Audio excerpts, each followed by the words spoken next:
Raporo ishami ry'umuryango w'abibumbye ryita ku buzima OMS ryatangaje ku muvuduko w'ibinyabiziga mu muhanda igaragaza ko 1/3 cyabo impanuka z'ibinyabiziga zihitana ku isi bazira umuvuduko mwinshi w'ibinyabiziga.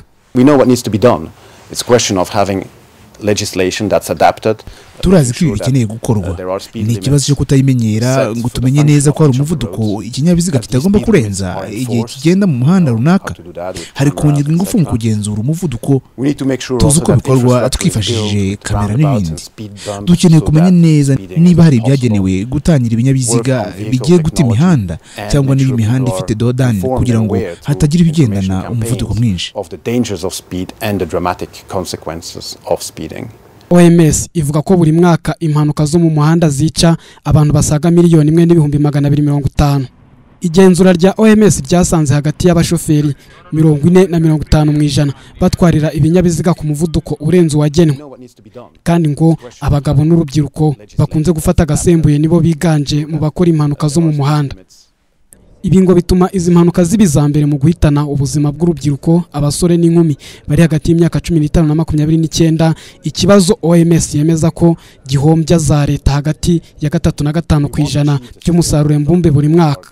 Dr. Etienne Krag avuga ko ibihugu 47 ari byo gusa bikurikiza amabwiriza n'ingamba bigenga umuvuduko w'ibinyabiziga mu muhanda. Ingamba ngo zirimo no kutarenza ibirometero 50 mu isaha mu mijyi, ahegereye amashuri, ahegereye ingo z'abaturage n'ahegereye ibikorwa by'ubucuruzi. Speed is a major risk factor for road traffic crashes all around the world. Umuvuduko ni uza kwisonga mu gutera impanuka zo mu muhanda ku isi. Inzira y'abanyamaguru igozwe n'ikinyabiziga cyari ku muvuduko wa kilometero 50 ku isaha. Ibyago byo gupfa biba biri kuri 20% gusa. Ariko iyo ikinyabiziga cyari ku muvuduko wa 80 ku isaha, ibyago byo gupfa birazamuka bika 60%. Kuri ubu rero 30% by'abaturage bapfa bose bazira impanuka zo mu muhanda kubera umuvuduko ukabije. OMS yemeza ko ibibazo bishingiye ku mpanuka zo mu muhanda buri mwaka muri Afurika bikubye inshuro 3 ibiboneka i Burayi. Hanabarurwa ibihugu bitatu, Ubuholandi, Sweden n'Ubwongereza byabashije kuza ku isonga mu kubahiriza gahunda zikumira impanuka, ngo bikaba byaranagabanuye umubare wabo zihitana. Mu Rwanda, polisi y'igihugu ishami rishinzwe umutekano wo mu muhanda nayo ishyira ku isonga umuvuduko ukabije nk'impamvu y'impanuka zica abaturage mu mihanda. Gusa ngo kuva hashyirwaho utugabanyamuvuduko speed governors, abicwa n'impanuka z'imodoka zitwara abagenzi n'izitwara imizigo bagabanukaho hejuru ya 30% buri kwezi.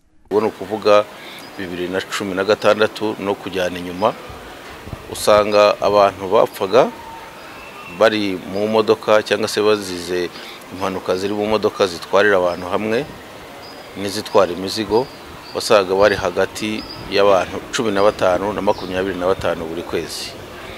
Hakaba nubwo bizamuka ugasanga bibaye hafi 30. Ariko uyu munsi kuva mu kwezi kwa mbere kugeza uyu munsi aho dutangiriye gushyira imbaraga mu gushyira utugabanya umuvuduko mu modoka, turimo turabona abantu bahitanwa n'impanuka bari hagati y'umwe na 5 mu kwezi. Urumva rero ko biri byagabanutse kugera nko ku kigero cya 30% no kuzamura. Kuri ubu Loni iri mu cyumweru cyahariwe ubukangurambaga mu kugabanya umuvuduko w'ibinyabiziga mu muhanda. Ubukangurambaga bufite insanganyamatsiko igira iti dukize ubuzima tugabanya umuvuduko mu muhanda. Hagati aho polisi y'u Rwanda ivuga ko ikomeje ingamba zirimo kongera abapolisi ku mihanda bagenzura urujya n'uruza rw'ibinyabiziga, kwifashisha ikoranabuhanga mu guhana abatwara ibinyabiziga banyuranya n'amategeko y'umuhanda, kongera ibyapa mu mihanda, gukora inzira z'abanyamaguru no gusuzuma ubuziranenge bw'ibinyabiziga, byose ngo hagamijwe kugabanya impanuka mu mihanda.